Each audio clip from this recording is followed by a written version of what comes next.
Newton की गति के नियम, न्यूटन्स लॉ ऑफ मोशन। वस्तुओं की गति को नियंत्रित करने वाले नियमों को सबसे पहले सर आइजैक न्यूटन ने स्थापित किए थे। इन नियमों से हमें बल की यथार्थ परिभाषा मिलती है। इनसे आरोपित बल एवं वस्तु की गति की अवस्था के बीच मात्रात्मक संबंध प्राप्त होता है। इस संबंध में वैज्ञानिक गैलीलियो ने 17वीं शताब्दी में कुछ प्रयोग किए थे, जिससे बाद में न्यूटन के नियमों की आधारशिला बनी। गैलीलियो ने अपने प्रयोगों के आधार पर बताया कि यदि कोई वस्तु सरल रेखीय गति में है तो वह उस सरल रेखा में तथा उसी वेग से निरंतर गति में बनी रहेगी, बशर्ते उस पर किसी भी प्रकार का कोई बाह्य बल कार्य नहीं कर रहा हो। यह अंतिम शर्त अत्यधिक महत्वपूर्ण तथा आवश्यक है। उदाहरणार्थ, जब हम किसी गेंद को फर्श पर लुढ़काते हैं तो वह कुछ दूर जाकर रुक जाती है।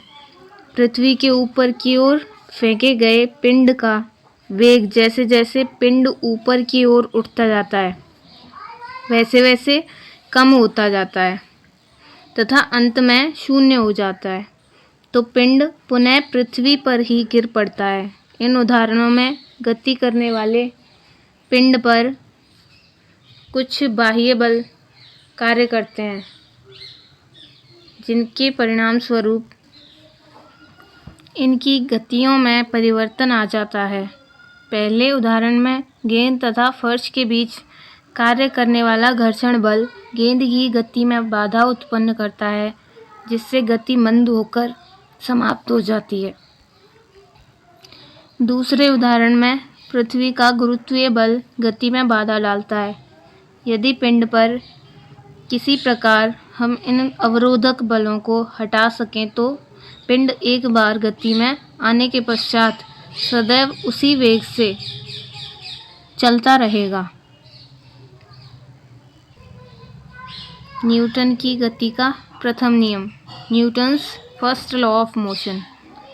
इस नियम के अनुसार यदि कोई वस्तु स्थिर अवस्था में है तो वह स्थिर अवस्था में बनी रहती है, या कोई वस्तु किसी निश्चित वेग से एक दिशा में गति कर रही है तो वह उसी वेग से उसी दिशा में गति करती ही रहती है, जब तक कि उस पर कोई बाह्य बल कार्य नहीं करता है।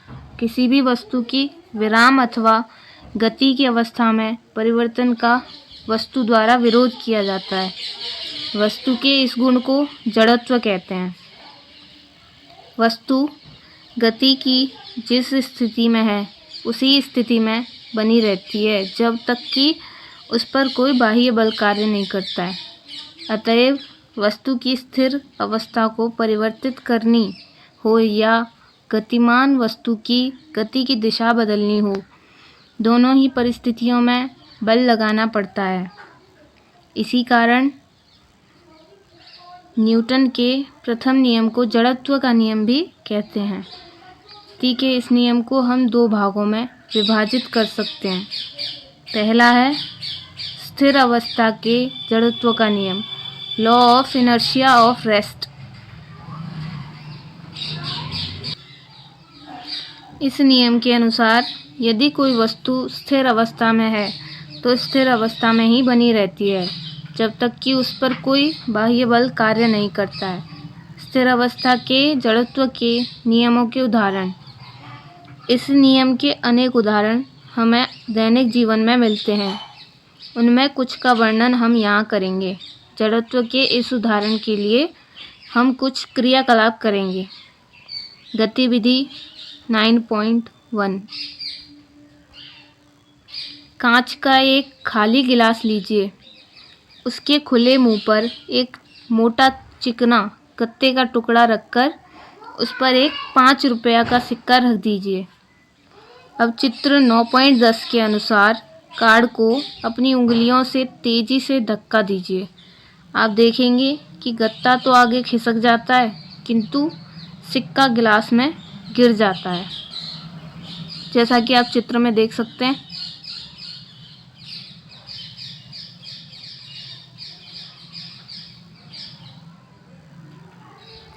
सिक्का गत्ते के साथ ही क्यों नहीं चला जाता? इसलिए कि सिक्के का जड़त्व उसे विराम अवस्था में ही रखता है, जबकि गत्ता उस पर झटके से लगाए बल के कारण गति में आ जाता है। गतिविधि 9.2 एक ही प्रकार के कुछ सिक्कों जैसे 1 रुपये के सिक्कों को एक के ऊपर एक रखकर 8 से 10 सिक्कों की एक ढेरी बनाइए। एक अन्य सिक्के को अपनी उंगलियों से तीव्रता से झटका देकर ढेरी के सबसे नीचे वाले सिक्के पर टकराइए। जब सिक्का ढेरी से बाहर निकलता है, सिक्कों की ढेरी से केवल नीचे वाला सिक्का ही बाहर निकलता है। जब कोई अन्य सिक्का उस पर तीव्र गति से टकराता है और शेष ढेरी उसी प्रकार बनी रहती है, क्योंकि शेष सिक्कों का जड़त्व उन्हें गति में आने से रोक सकता है।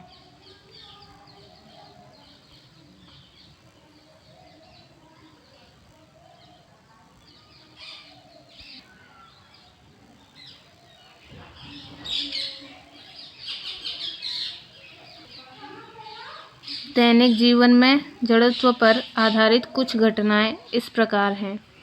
पहली, स्थिर कार या बस को अचानक तेज चला देने पर उसमें बैठे यात्री को पीछे की ओर धक्का अनुभव होने के कारण यात्री का स्थिर अवस्था जड़त्व है।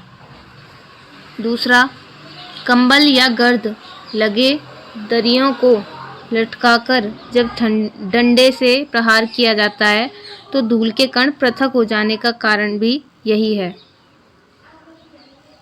तीसरा, घोड़े पर सवार बैठा है तथा घोड़ा अचानक दौड़ना आरंभ कर दे तो प्राय सवार पीछे की ओर गिर पड़ता है। इसका कारण भी स्थिर अवस्था का जड़त्व ही है। चौथा, फल लगे पेड़ की डाल को जब हिलाते हैं तो उससे फल गिरने का भी कारण स्थिर अवस्था का जड़त्व है। दूसरा है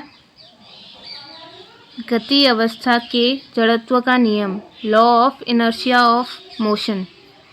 इस नियम के अनुसार यदि कोई वस्तु गति कर रही है तो वह समान वेग से सीधी रेखा में गति करती ही रहेगी जब तक कि उस पर कोई बाह्य बल कार्य नहीं करता है।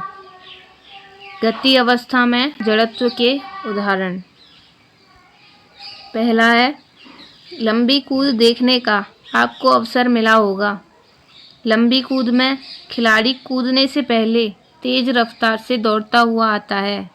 कूदते समय जड़त्व के कारण उसके शरीर की सामने वाली गति बनी रहती है, अतः वह अधिक दूरी तक कूदने में सफल होता है। दूसरा है, तेज रफ्तार से चलती हुई बस को ब्रेक लगाकर एकाएक रोका जाता है तो बस में बैठे यात्री आगे की ओर झुक जाते हैं। इसका कारण गति अवस्था का जड़त्व है। जब बस गतिशील थी तब यात्री का पूरा शरीर बस के वेग से गतिमान था। ब्रेक लगाने पर यात्री के शरीर का निचला भाग जो बस के संपर्क में था बस के साथ स्थिर हो जाता है, परंतु शरीर का ऊपरी भाग जो गतिशील अवस्था में था वह गतिशील अवस्था में बना रहता है। अतः ब्रेक लगाने पर बस में बैठा यात्री आगे की ओर झुक जाता है। वायुयान एवं वाहनों में जहां वेग में एकाएक परिवर्तन होने की संभावना होती है, यात्री सीट बेल्ट लगाते हैं। तीसरा है, जब कोई व्यक्ति चलती हुई गाड़ी, बस या रेलगाड़ी से कूदता है तब मुंह के बल आगे की ओर गिर जाता है, क्योंकि जब व्यक्ति गाड़ी में था तब उसका पूरा शरीर भी गाड़ी के वेग से गतिमान था। जब वह कूदता है तब उसके पांव जमीन को स्पर्श करते ही स्थिर हो जाते हैं, पर ऊपर का शरीर गाड़ी के वेग से गतिमान रहता है। फलस्वरूप व्यक्ति मुंह के बल आगे की ओर गिर जाता है। इसलिए चलती गाड़ी से कूदते समय उसकी गति की दिशा में कुछ दूरी तक साथ साथ दौड़ना चाहिए, जिससे उसका सारा शरीर गाड़ी की दिशा में कुछ देर तक गतिमान बना रहे। तत्पश्चात थोड़ी देर में वह अपने आप को संतुलित करके सुगमता से रुक सकता है। उचित यही है कि गाड़ी के रुकने पर ही उतरें। जड़त्व तथा द्रव्यमान। सभी वस्तुओं का जड़त्व बराबर नहीं होता है। हमारा अनुभव है कि लोहे व रबड़ की समान त्रिज्या, समान आकार की गेंदों पर बल लगाकर जब उन्हें फेंकते हैं तो लोहे की गेंद के स्थान पर रबड़ की गेंद को फेंकना अधिक आसान होता है। इसी प्रकार पुस्तकों से भरे बैग की अपेक्षा खाली बैग को उठाना आसान होता है। अर्थात सभी वस्तुएं अपनी गति की अवस्था में परिवर्तन का समान रूप से प्रतिरोध नहीं करती हैं। वस्तुओं की अवस्था में परिवर्तन का प्रतिरोध वस्तु के द्रव्यमान पर निर्भर करता है। वस्तु का द्रव्यमान जितना अधिक होगा उतना अधिक उसका जड़त्व भी होगा। अतः किसी वस्तु का द्रव्यमान उसके जड़त्व। न्यूटन की गति का दूसरा नियम, Newton's second law of motion. संवेग, मोमेंटम। सामान्य वेग से गतिशील क्रिकेट की गेंद को क्षेत्र रक्षक आसानी से पकड़ लेता है। वहीं गेंद से बहुत कम द्रव्यमान की गोली जब बंदूक से दागी जाती है तो किसी व्यक्ति द्वारा गोली को रोके जाने का प्रयास उसके लिए घातक हो जाता है। अतः वस्तु के द्रव्यमान व उसके वेग के गुणनफल से प्राप्त राशि की विशेष सार्थकता है। न्यूटन ने अपने द्वितीय नियम के कथन से संवेग की धारणा को प्रस्तुत किया। गति करती हुई किसी वस्तु का संवेग उसके द्रव्यमान एवं वेग के गुणनफल से परिभाषित किया जाता है। यदि किसी गतिशील वस्तु के द्रव्यमान को m तथा वेग को v वेक्टर से व्यक्त करें तो वस्तु का संवेग p vector is equal to m v vector.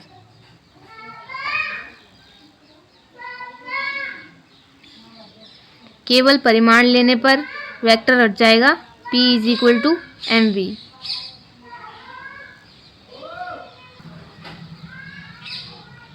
संवेग का भी सदिश राशि है। संवेग का SI मात्रक किलोमीटर, किलोग्राम, मीटर पर सेकंड होता है। किसी गतिशील वस्तु के लिए न्यूटन के द्वितीय नियम को इस प्रकार व्यक्त करते हैं। किसी वस्तु के संवेग परिवर्तन की दर उस पर आरोपित बल के समानुपाती होती है और उसी दिशा में होती है जिसमें बल लगाया जाता है। माना कि m द्रव्यमान की किसी वस्तु का वेग u वेक्टर है। वस्तु पर बल की दिशा में f वेक्टर बल लगाने से t समय पश्चात वेग u वेक्टर से परिवर्तित होकर v वेक्टर हो जाता है। तब प्रारंभिक संवेग p1 vector is equal to mu vector. इसे हम समीकरण 9.9 दे देंगे। t समय पश्चात संवेग p2 vector is equal to mv vector. इसे समीकरण 9.10। समय t में संवेग परिवर्तन delta p vector is equal to p2 minus p1 vector is equal to m v vector minus u vector. इन दोनों को जब माइनस करेंगे तो m कॉमन आ जाएगा, अंदर बच जाएगा v माइनस u। अतः संवेग में परिवर्तन की दर is equal to m v vector minus u vector upon t। Newton के दूसरे नियम से F vector is directly proportional to m v vector minus u vector upon t। यहाँ या F vector is equal to k m v vector minus u vector upon t। यहाँ k नियतांक है, समानुपाती के स्थान पर k आ जाएगा।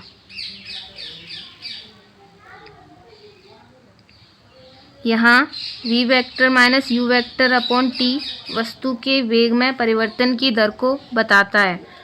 यह वस्तु में उत्पन्न त्वरण a है, अतः F vector is equal to k m into a vector.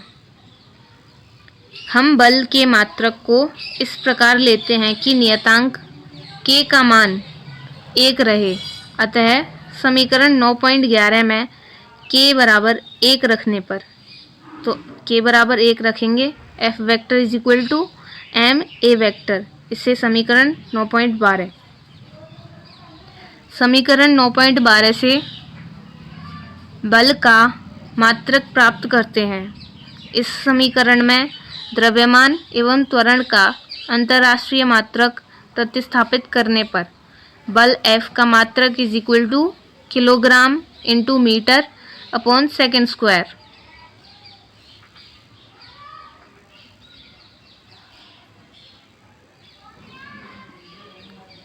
Kilogram metre upon second square.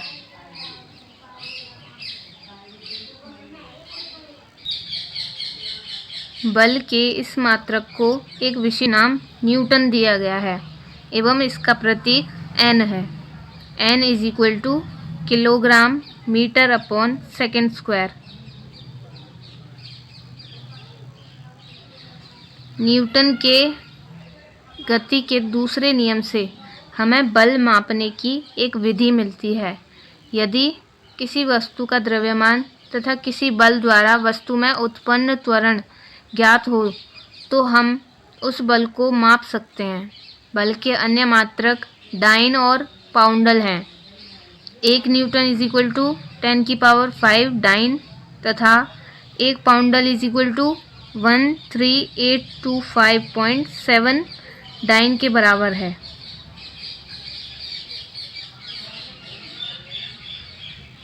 उदाहरण 9.6, 5 kg द्रव्यमान वाली वस्तु में 10 मीटर पर सेकेंड स्क्वायर का त्वरण उत्पन्न करने के लिए कितने बल की आवश्यकता होगी? यदि बल को 2 गुना कर दिया जाए तो त्वरण कितना हो जाएगा? हल। इसमें त्वरण पूछा है। वस्तु का द्रव्यमान m is equal to 5 kg, वस्तु का उत्पन्न त्वरण a is equal to 10 metre पर सेकेंड स्क्वायर, वस्तु पर आरोपित बल F का मान सूत्र से F is equal to ma होता है, तो F is equal to m है 5 और a है 10, तो F is equal to 50 Newton. आवश्यक बल का मान 50 न्यूटन होगा। बल को 2 गुना करने पर बल का मान 100 न्यूटन हो जाएगा, अतः वस्तु में अब त्वरण A is equal to F upon m। यहाँ F 100 न्यूटन है तथा द्रव्यमान m 5 kg है, तो 20 मीटर पर सेकेंड स्क्वायर त्वरण आ जाएगा। उक्त उदाहरण से स्पष्ट है कि द्रव्यमान को स्थिर रखकर बल को 2 गुना कर देने पर त्वरण दुगुना हो जाएगा। न्यूटन की गति का तीसरा नियम, Newton's third law of motion. Newton के पहले नियम से हमें बल की गुणात्मक एवं दूसरे नियम से उसके मात्रात्मक मापन की विधि प्राप्त होती है। न्यूटन का तीसरा नियम हमें लगाए गए बलों के बारे में जानकारी देता है। इस नियम से हम 2 वस्तुओं पर एक साथ लगने वाले पारस्परिक बलों के संबंध में अध्ययन करेंगे।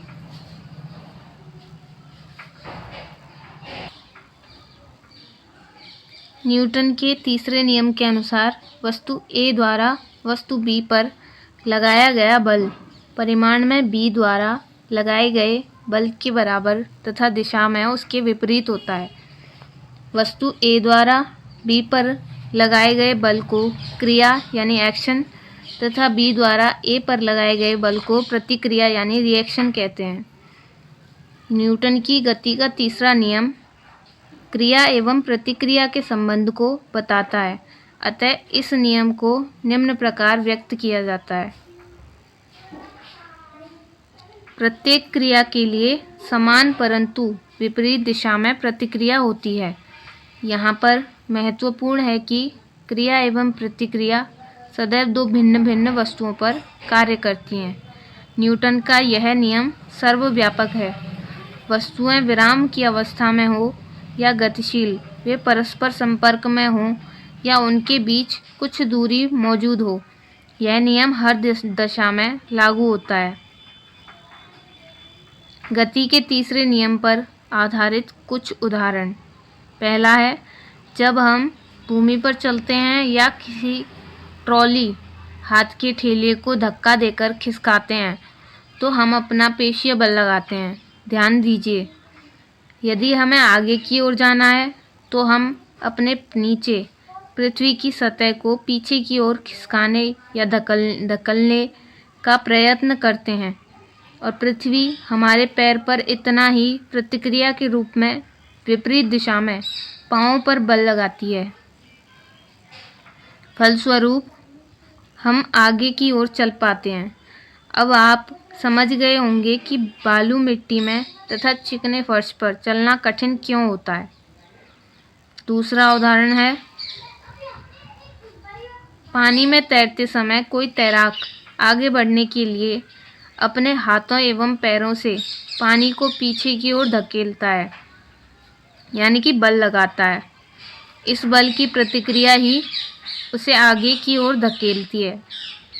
तीसरा उदाहरण, नाव चलाने पर पानी को पतवारों से पीछे की ओर धकेलते हैं।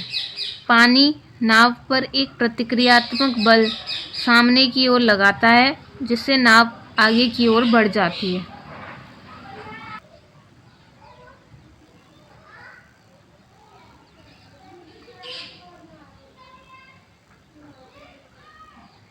चौथा उदाहरण, वायुयान के प्रोपेलर के ब्लेड वायु को पीछे की ओर फेंकते हैं तो वायु द्वारा लगने वाले प्रतिक्रियात्मक बल से वायुयान आगे बढ़ जाता है। पांचवा उदाहरण, जब बंदूक से गोली दागी जाती है तब गोली पर बल आगे की ओर लगता है, उतना ही बल बंदूक पर विपरीत दिशा में लगता है, परंतु बंदूक का द्रव्यमान गोली की तुलना में बहुत अधिक होने से बंदूक पीछे की ओर बहुत कम वेग से चलती है। बंदूक चलाने वाले के कंधे को झटका अनुभव होता है।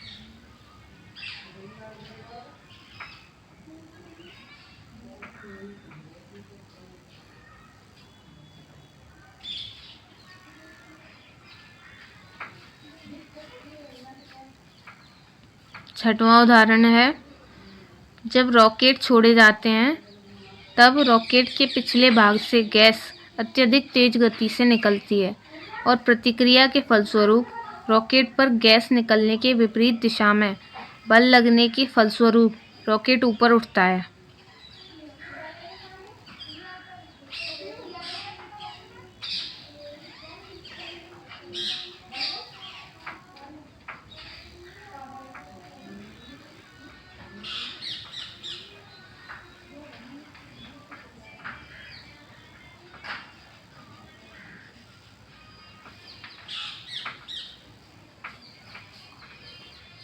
हमें यह भ्रम हो सकता है कि यदि प्रत्येक क्रियात्मक बल के विरुद्ध प्रतिक्रियात्मक बल उत्पन्न होता है तो फिर वस्तुओं में गति कैसे होती है।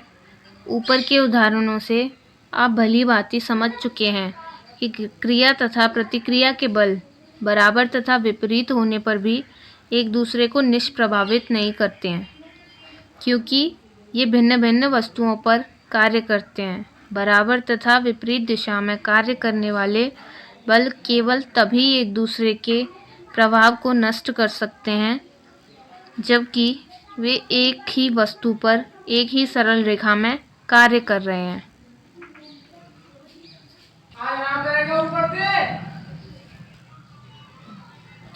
उपरोक्त उदाहरणों एवं प्रयोग के आधार पर हमें न्यूटन की तीसरे नियम से निम्न जानकारी प्राप्त होती है। पहला, प्रत्येक क्रिया की प्रतिक्रिया होती है। दूसरा, क्रिया एवं प्रतिक्रिया के बल विपरीत एवं बराबर होते हैं। तीसरा, क्रिया और प्रतिक्रिया बल भिन्न भिन्न वस्तुओं पर कार्य करते हैं, अतएव परस्पर इनका संतुलन संभव नहीं है।